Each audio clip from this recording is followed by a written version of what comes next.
Hi guys, and welcome to Craving for Baking. Today I'm going to show you how to make delicious traditional chocolate chip cookies, and they are so good and you will be bound to love it. So preheat your oven to 180 degrees Celsius, and let's move on to the ingredients so you know what to do, and they'll also be listed in the description box as well as my website cravingforbaking.weebly.com. So you'll need 3 tablespoons of golden syrup, and if you don't know what golden syrup is, it's basically kind of a sweet kind of syrup which is golden, so I'll link that in the description.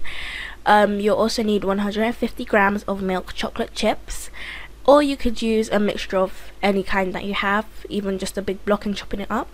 125 grams of butter and 1 egg.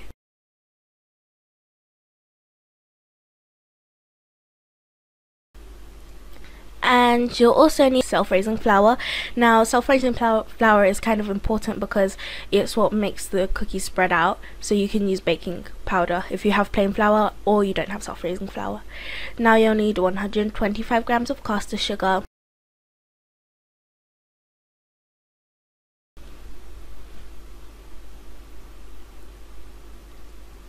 so into a bowl. This bowl's a bit dirty because I had my flour in it, but I just transferred it to a different bowl. Add in your butter and make sure it's softened. I added in my butter when it was a bit cold. It wasn't quite soft, so when I was trying to mix it together, as you can see here, it kind of messed up a little bit and it wouldn't mix. So I just put this whole bowl into the microwave for about 10 seconds and then that did the job. So you just want to mix it together until it's nice and creamy, and it should be looking like this. And I'm doing it by hand because these are traditional cookies, but if you do want to do it in a mixer or in a hand mixer, then by all means do that. It's just what you prefer. So it should be light and creamy like this. Then you want to do it in a separate bowl because this is like a really high quality cookie and you need to make sure you have all high quality ingredients. So we're going to make sure that we don't get any eggshells inside our cookies because that would be a total disaster. And then you just want to whisk that up using a fork or a spoon and you can just mix it until it's kind of light in color and the egg yolk and the egg white has been mixed together. And you're doing this so that you don't add the whole egg in like at once. So we mix it just to make sure that little bits can come out, and then you can just stir it in, alternating it so it doesn't all curdle, because you know how much the curdling is against me. So yep, just try not to curdle, but it isn't the end of the world. And once you're done, it should look just like this, and it will look so good right now. Now here's the fun bit, and I definitely found it fun because you're messing with sticky stuff. You're going to now add your 3 tablespoons of golden syrup, and this stuff is really sticky, so you guys can just put it in the whole can in some water just to make it less sticky, or well, it will still be sticky, but you can just make it easier to handle. But I didn't do that, it was kind of easy to handle like so, and then I just stirred it in.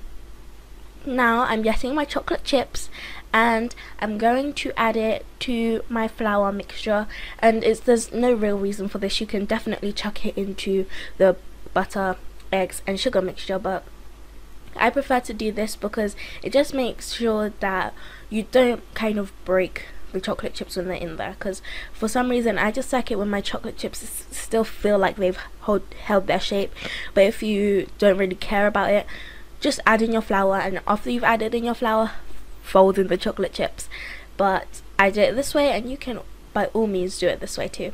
So basically what I did this time is what I did with the egg mixture, alternating it and doing it in parts just until all the flour is completely finished. And then this dough will become hard to work with, but you just want to hang in there and keep mixing it until it looks like this. It's going to be really sticky right now, but that's okay.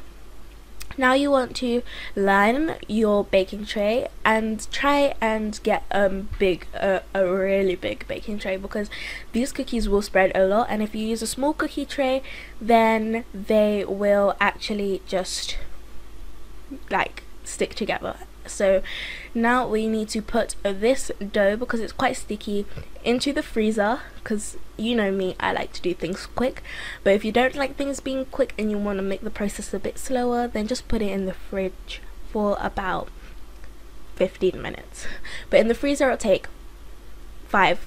So now 1 teaspoon is really enough for these cookies. They are like perfect size, and it's just about the most reasonable size you can have.